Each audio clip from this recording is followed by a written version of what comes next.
Board Game Binge, the place where we bring you bite-sized, bingeable board game content from across the industry. I'm your host, James Staley, and in this episode, we're chatting with Andrew Stiles, co-host of the Tabletop Submarine Podcast and the game designer of Wine Cellar, which is currently on Kickstarter. Andrew, welcome to the binge. How you doing, sir? I'm always impressed with your voice acting there. You really you turn up the dial and you do a nice job. Excellent work. You just gotta crank it up. I know I've had guests in the past saying, "Where'd this guy come from?" Because we were like so low key right off air and then bang on air. And you gotta bring it, man. You gotta bring it, don't you? So Andrew, welcome. Thank you. Just officially met like 10 seconds ago before you went on air. But we have one of these things where we are in the same circles, right? So we know a lot of the same people. I wouldn't even say 6 degrees separation. This is literally 1 degree of separations where we have the same friends. Just you and I haven't connected yet. So this is way overdue, and I'm so happy and pleased to have you on, especially right now, as you guys have a campaign that's live on Kickstarter. So we're going to talk about that in a little bit. But first, as a game designer, as a podcaster, we're going to talk about how you got into all that. But first, how did you get into playing games? Where did game playing start for you? It started, I think, pretty close to birth. My dad was a hobby level gamer, like really and truly. We had probably 200 to 300 hobby level games in our house at any one time, and they always kept on going, stuff like that. But even as a child, there were a couple of things my parents believed in heavily. One was books, so we always had books. 2 was games. We always had games and different levels of games. So I could grow up and grow into games as we did that. And so, I mean, that's some very obscure titles. And when I had friends in the neighborhood and they wanted to play games, they came to my house. We didn't hang out at their house and play games. We came to my house to play games. So I've been playing games since I was a kid. And I think you and I are similar in age. And growing up, I mean, I was an 80s kid, right? There was no social media. Even back then, there wasn't really even video games, maybe like an Atari 2600. Literally, that was your entertainment, right? If you were bored, your parents said, go out and play. Yep. Or you pull out a board game, start playing a board game. Or we had a wall of encyclopedias over in the corner that my family had bought, and you go and pull one of those out and start reading about something, right? Like that was your entertainment. And, I look at this current generation, I almost feel bad for them that they don't have that same almost forced boredom where you had to, find ways to entertain yourself versus just kind of picking up a phone and scrolling, right? That said, I would have killed to have the resources to be able to go deep diving into whatever I felt like. Like I remember when I was a kid, I did like a report on killer whales, right? Like, and I remember having to go to like 3 different libraries to get enough books to get a deep dive into whatever it is versus pulling out my phone and just being like, okay, I'll get all the references immediately. So there is there is a bonus to technology, but I realized that in some ways, I think creativity comes from boredom and letting the mind wander. So yes, I think it's trouble for some people to not have those things or not be inclined to find those things. I think there's a skill set too, right? Where you have to go and find answers. Like right now, literally, you can just open up your phone and say, tell me about killer whales to ChatGPT, and it's going to give you all the information on killer whales. And you can say, okay, go deeper, talk to me about this, talk to me about that. But kind of that classic example of going and doing research or keep hitting brick wall after brick wall and trying to find like answers. I think there's a skill set in there as well, right? Yeah. Yeah, it's crazy. And then like is game design, like, so you've played since you're younger. When did you get into like the hobby market? When did that kind of manifest? I think, like I said, I think I was kind of always in the hobby level of gaming, but then of course, you get to be an older child and you're like, well, I'm done with that. I'm just going to be sports and be social and go to the thing. And I went off to college and kind of kept outside of that circle a little bit.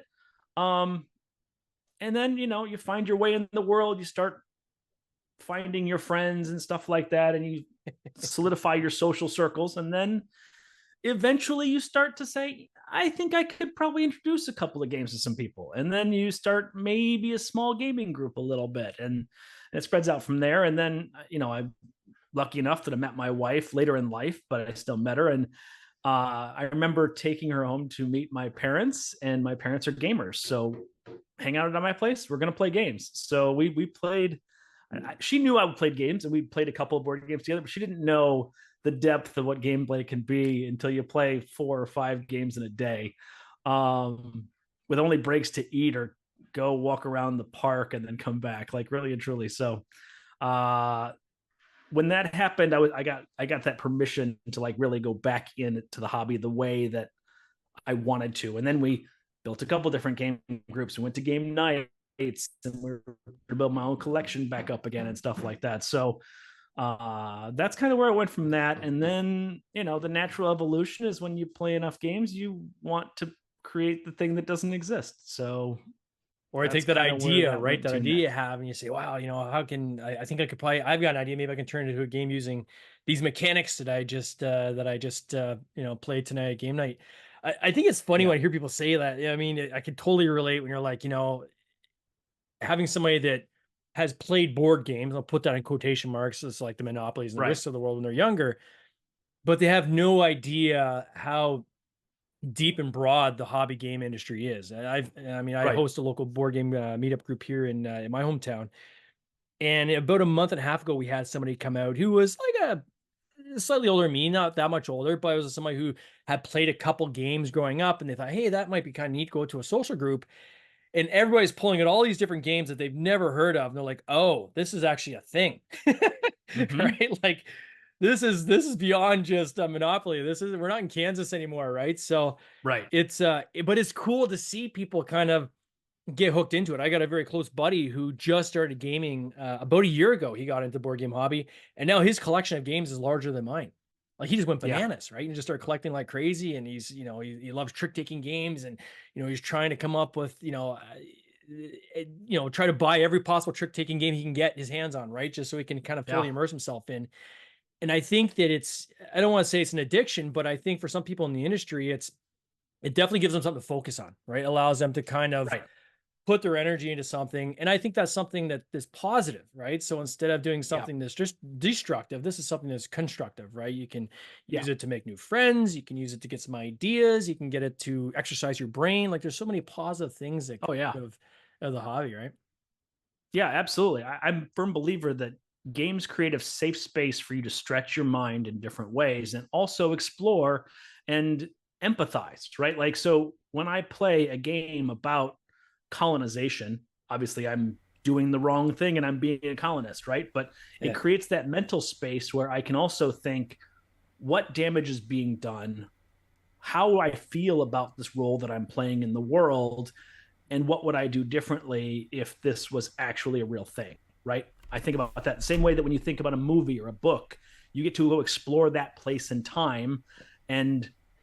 But games, it's different because you actually take an active role in it versus just passively hearing the story or listening to the story or watching the story. Yeah. You actually participate and you can change the course of the way that goes.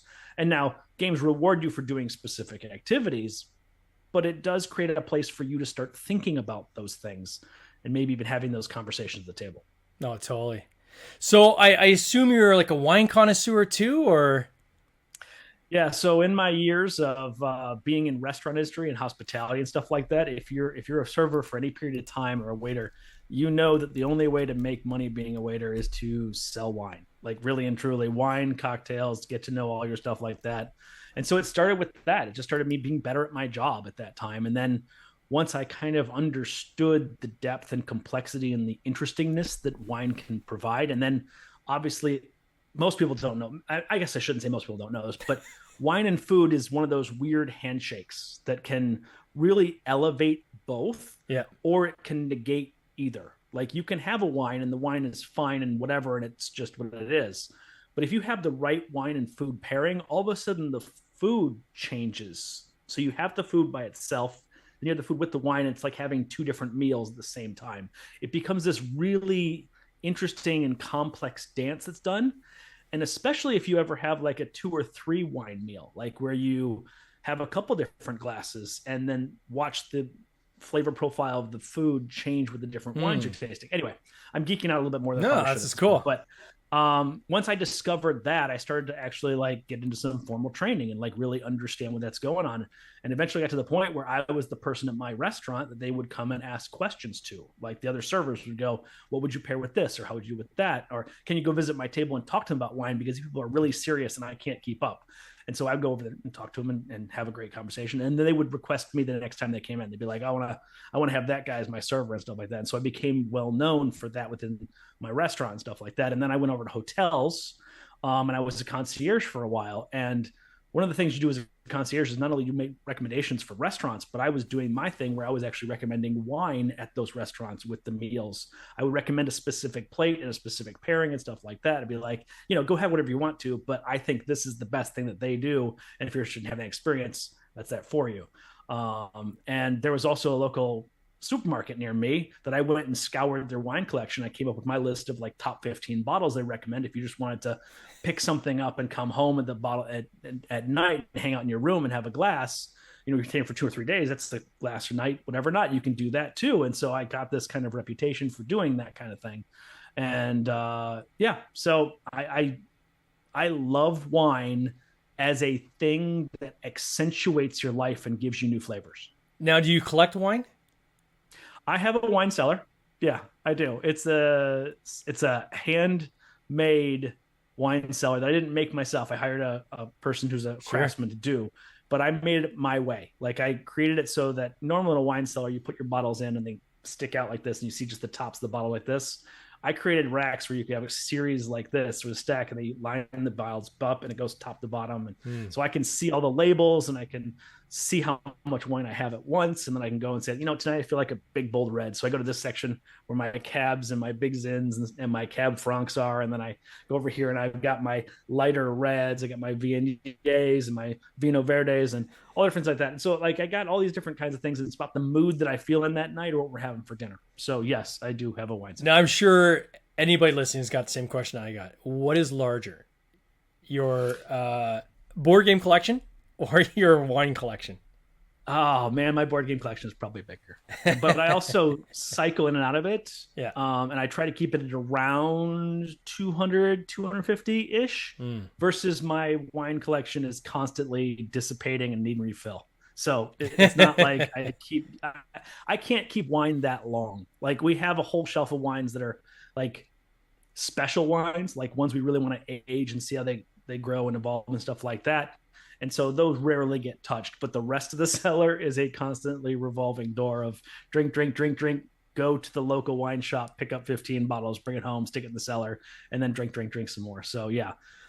And I say that in a way that makes me sound like I drink all the time. It's like 2 or 3 bottles a week. It's not like we're drinking heavily, but you have one tonight and you maybe have the same bottle the next night. And then you have another one the next night and kind of roll through. And then, of course, when we go out to restaurants, I drink the wine that are at the restaurants and stuff like that.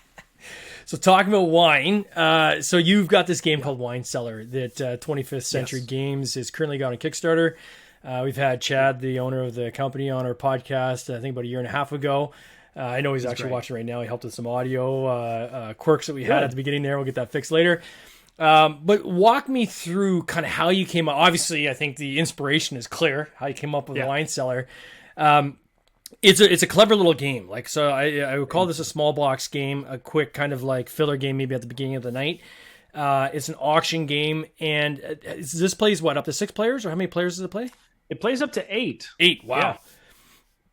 And then in it, can you explain, because I want to get into the math of it in a second, but can you explain to people who maybe have never heard of it, and I'll show on the screen here as well for people. Can you explain basically how you play this game or what this game's about? Yeah. So essentially Wine Cellar is your rival sommeliers, right? And I make the cards so you don't have to know the information. So, but each card is a bottle of wine and each of them has its own little timeline. And I've got a couple of them right here, but you can also show on the thing. But there's rosé, red, white, and sparkling. So there's 4 different types of wine, and they each have a country as well as a special timeline on them. So when you turn them sideways, you can actually see the timeline of value. You're going to take the cards from your hand. You're going to bid on them for the center cards. The center cards are the prizes for that round. And essentially what you're trying to decide is how badly do I want that bottle, or how badly do I think you want that bottle? And that's going to depend on my bid value that I put in for it. So what I want to do is I want to get the wine that I want, but sometimes I want to let you win and then take the wine I don't want if I think you're going to take it, right? So that's the mind game you play with the game. When you put the cards down, you put them down face down. Once everybody has one down, you flip it over. Then you look around and see who has the highest number. They get to draft first. So they pick from the first bottle. Then the next person picks the next one, and so on the list. If you're the last, you take what's left over. You put that in your wine cellar, so you turn it sideways to get your timeline going.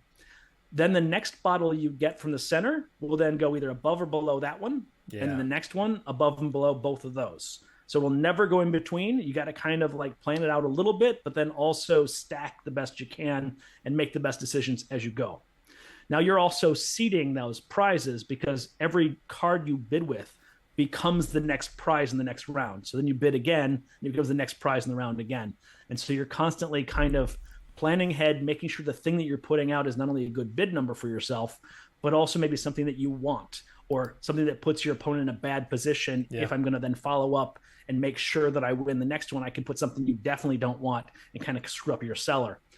You also have clients, and so your clients have different needs and wants, and so you're going to get different bonuses for getting their two favorite types of wine and also wines from the countries that they like and stuff like that. So there's this also deep little slightly meta game that goes on with, I need to find the things that I want while also trying to make sure that my cellar aging process is set up. And at the end of the game, you're going to have, you know, your 8 bottles of wine top to bottom, and the top bottle scores the first slot, the second bottle scores the second slot, third bottle scores the third slot, and so on down the list. So you get a score from that, then you get bonuses from your clients, and that's your score for the first round of the game. Now, people who are watching this are gamers, right? So they're not just people who are going to play a casual game of this. Sure. So in the gamer version of this, you have your cellar, you get your score, then the second round, you pick up your cellar, and that's your new hand. So in the second round, you have literally seeded the cards you have as your bidding numbers based on how you scored your cellar. So you want to have a range of high to low or the highest possible, or different kind of things like that one. But then you get a new client. And so it becomes this successive kind of roll through, and you play 3 games or whatever you play is what you want to play. But what's important in this game isn't just that you do all the gamery things. It's that this is the kind of game that while people are trying to decide what their bid numbers are, you can have a conversation. You know, like one of the things I like about trick-taking games is that you're focused, but you're not. I can have a conversation about how my friend's date went last week and whether he still likes the girl or he's moving on. Or I could talk to my other friend about how their gig went when they played the coffee shop with their guitar or something like that. You know, you talk about all the different things about life, and it doesn't have to be head down focused, only pay attention to the game. And I created this game to do that kind of thing, but also to bring people into our hobby. Like there are tons of people out there who love wine, but have no idea that games exist. Or maybe they know about viticulture, but that's too heavy for them. They're intimidated by it. They can't pull that off a shelf, break it out and play it. I wanted something that would make people who are wine geeks say, yep, I can play that game. That's not hard. It's super clever. I love this whole concept of the card you bid with now becomes the cards you're bidding to receive the next hand. So it's constantly bidding. That forms the new auction that you're trying to get, and how you place those cards. And I am simpatico with you on this. I love games where you can passively play and have a conversation. I think sometimes people lose a sight of, like, at least a lot of us get into this hobby for the social part of it, right? And when it stops being a social thing, where your head is down, you're so deep in a game, you're not really socializing, or you're trying to talk to somebody and they're like, hey, hurry up, well, you know, get your turn going. For me, that's, I mean, my pleasure I get out of the industry is that socialization, making friends and chatting about these things you're talking about. So totally aligned with the game style. I think that's awesome. How did you come up with the math on this? And what came first? Was it I want to create a game about wine? Or was it, hey, I've got this very clever kind of auction mechanic I've come up with. Now I'm going to apply a wine theme to it. How did that kind of all come about? It's a great question. No, I decided about wine. I think that was the thing. And then, you know, I looked at the games that were available in the wine market. Like it was Vinos, it was Viticulture, it was Wine Handler, stuff like that. But like there wasn't a game that I was compelled at or didn't showcase wine in a light that I liked, right? Like viticulture is kind of a winemaking game, but it's really a farming game. It's not about wine that's been actually made and then enjoying it, right? Like So for me, one of the things that I knew and I kind of learned is how wine ages, right? So how it gets better or worse over time. And there's a breaking point where it goes downhill and there's a bell curve to it and stuff like that. And you want to age it, but only for so long. But for other ones, you can age as long as you want to. And so this was something that I thought I could bring to this hobby, and then also make people who are wine geeks go, hey, he got that right. That's not crap. That's not whatever. And so the timeline thing was very early on. But originally, this was a trick-taking game. It was a game that I literally wanted people like grandmothers or children or people who didn't need to know about wine play a game and then bring wine into it. And there were all sorts of different suits and stuff like that. And eventually, through playtesting, which is the only way to make your game better, you learn what works and what doesn't work, and it shapes and shifts and evolves and tweaks and changes and gets into where it kind of needs to be. Yep. And that's where the auction part came in. It was a natural fit once it became that. And then I was like, I had no looking back at that point. The game became instantly better when I did that. And then the timeline started to work better as well. And now with the timeline, you asked about the math. So I could have done a ton of different things with this, but I really thought the best way to do this was to give each slot a 1 through 8 value. I thought very long and hard about whether I should have a couple slots with 8s, or, maybe some people suggested maybe I do 5. So it's 1, 2, 3, 4, 5, and then 5, 5, and then 3, 2, 1 back down and stuff like that. But I thought there was an interesting playing with the numbers that made sense when you can spread it out that way. So I could start to do things like 1, 3, 5, 7, and then go 8, and then go back on the evens on the other side. And I could do things where it gradual goes up and then tips out the end. And I thought it just was a more easily accessible understanding of how the scoring goes when you do that, versus having multiple of the same number within a spot. It creates that thing about, well, it doesn't matter which one I put it into. Whereas if there's a spot that's an 8, that's the one you want, right? That's the spot you want to put it in. It's easy. And then also, because it has that, 7 is the second best, and 6 is the third best. It's obvious when you say it like that, but you have to play test to get to that point. Like all these things, when you see this final version, this was play tested probably, it's going on now like 500 times or so. And it was probably at least 100 before I pitched it to Chad. So, I did a lot of play testing, and it got a lot of tweaks until it got where it needed to go. How did you and Chad connect? Like, how did that whole relationship come about? So you had Daryl Andrews on the show earlier. He was my mentor when I was first bringing this game out. And when I approached him, I wanted to make sure, one, the game was ready pitched, right? And he conceded that it was, and he was very helpful that way. And actually, the best half hour of my life was him having the conversation afterwards. He's like, okay, I played the game. It's good. Let's talk about publishers. And I was like, sweet, let me get my pad and paper. Right? He was like, you should check out these guys. You should check out these guys. And Chad was one of the names on the list. And so I was like, this sounds great. And he also did a game called On the Rocks. So he wasn't afraid of the alcohol thing. There are a lot of publishers who are afraid of the alcohol. So it's a turnoff for a lot of people because it is an adult thing, even though this game has clients that you're doing the wine buying for. You're not actually consuming any alcohol, but that didn't matter to a lot of publishers. So Chad was smart enough in my brain to say, yeah, this isn't a downfall for it. And so I reached out to him, and he said, sure, sent me a print and play. And so I did. And then I didn't hear from him for forever. I want to say it was 6 to 9 months or something like that. Wow. I can't remember exactly how long, because that's not how my brain works. I don't remember timelines. But yeah, he then sent me an email and said, my wife really likes this game. I think it's really clever. I think I'd like to sign it. And I was like, okay. So put it together and did it, and that was great. And I got that email like on New Year's Day. So that's how I started out my new year, was I signed my very first game. It was a great start to a new year. So that was great. So yeah, I really like that. And then he and I have become friends, and we've chatted a lot since then. And we've made some tweaks to the game, and we added in, it was originally a 2-player game. Then went to a 4-player game. Then we made it a 6-player game. And then recently we added in 3 more countries to make it 8-player game, because there's no games out there that do that. There's no games that are strategy games for an 8-player count. Yeah, it was rare. I can think of one that we have under our portfolio, but yeah, it's rare to have that high of a player count, and it's a need that's more that's in greater demand. I mean, I go to game night. We had this game last night. We had we knew there was a bunch of people that were going to be showing up a little bit later, and we had a 7-player count.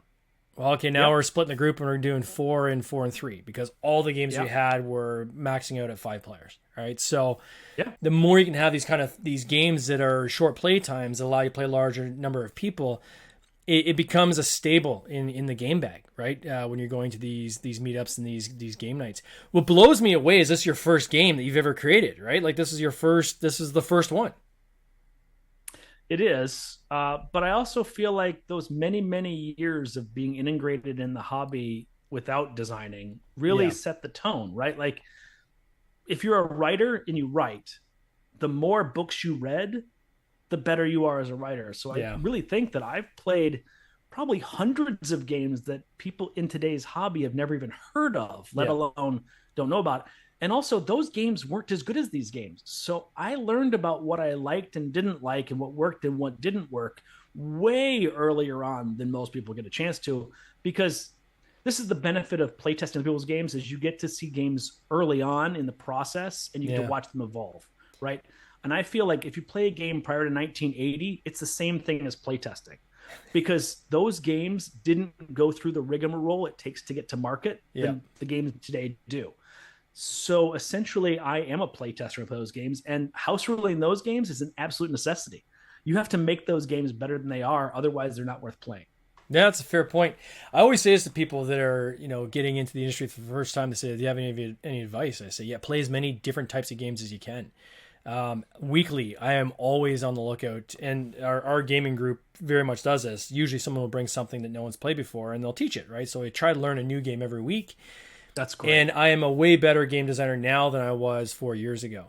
And 4 years ago, what I had to rely on is I'd have to get people who had owned a lot of games or played a lot of games and get them to weigh in on my games. Say, hey, what do you think? And they had one buddy who's like 2,000 games in his collection. And he'd ram off like here's 4 different games this reminds me of.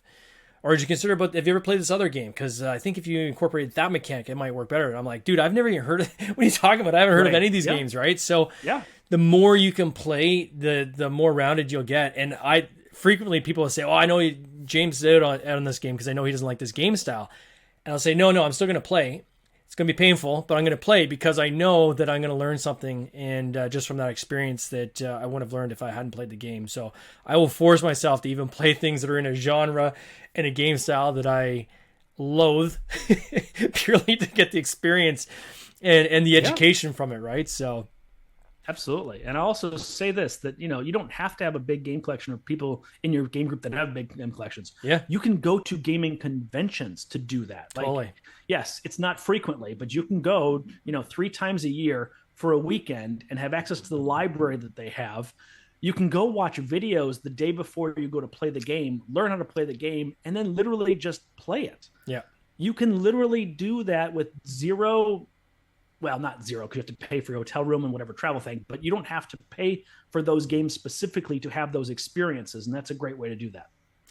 I'd be remiss if I didn't bring up Tabletop Submarine. I want to make sure we cover that quickly. So this is a podcast you're part of. How did that all come about?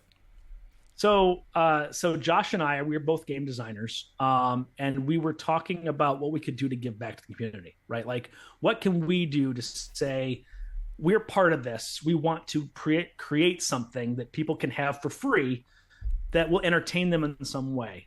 I actually did a podcast before. It was called The Real Pour, where we paired wine and movies together, and we talked about both. Yeah. And that ran for 3 years back when the Wild West of podcasting. It was like the first year in existence that podcasting was a thing.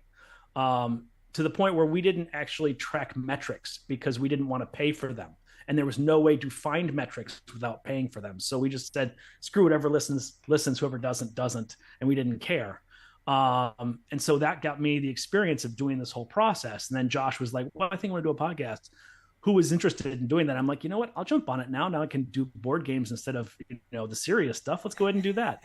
And then we talked about what would be on it, right? Because there's tons of review shows. There's a ton of people who do like that. Yep. And that provides value to the publishers, but it's also a little bit selfish. Like, it's one of those things where, like, it's a take, share a little kind of situation. And I'm like, you know what doesn't happen that I get to experience that most people don't, is I go to these conventions and I listen to people having beers and talking, and they're trading stories. They're trading the war stories of the RPGs they played or the game about Can't Stop or whatever.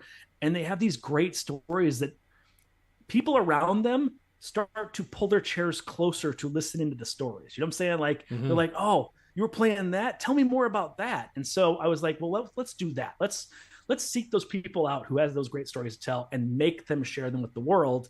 And if they do, they can plug their show, they can plug their game, they can plug their channel, they can plug whatever they want to plug, but they have to give the content to the people that would normally wouldn't get a chance to access. You get behind the scenes stories, you get stuff that's going on in the industry with people who make or break the way the things go. On top of that, it was also a way for us to selfishly network, but network in a way that was unselfish, right? Like we were giving them a platform, a way to expand their reach, but also getting a chance to get to know them, get a chance to have a conversation with them, find out what they're about, find out what I'm about, and kind of spread that information that way. So that's what it came. And we're on a little over 2 years now. Wow. And we've got some really cool new guests lined up as well. We haven't made it through the entire gamut of people, so we have a lot more people to bring on the show. Well, I'm almost at 200 episodes now, and I still haven't come close to going through the gambit of people. So there's lots of people out there to chat. It's a great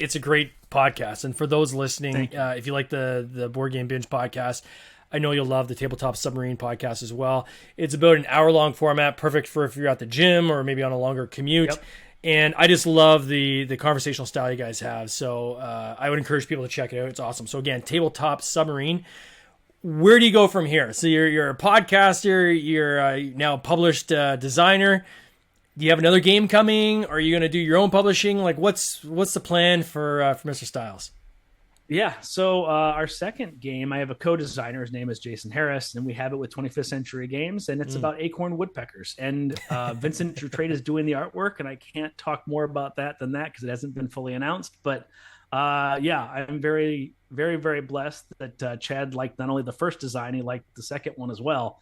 And then I have a couple other games that are more signed than that, but those I can barely talk about. So one of them is a Digging for Dinosaurs. It's a dinosaur excavation game with 3 WS. And those are the 3 I can talk about.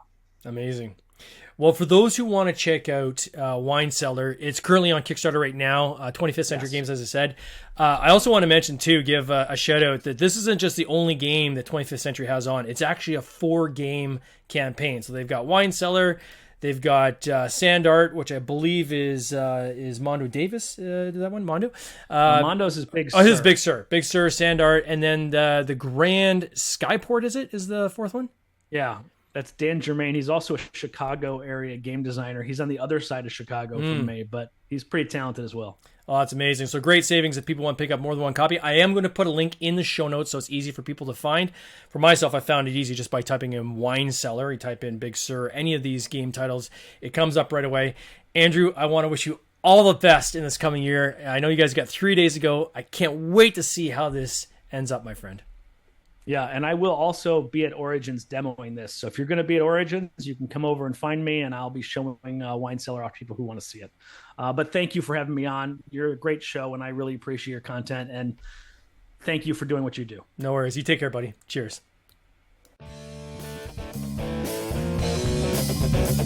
This has been an episode of the Board Game Binge Podcast, hosted by James Staley, produced by James Staley and Mike Bruner, with original music by Nick Smith.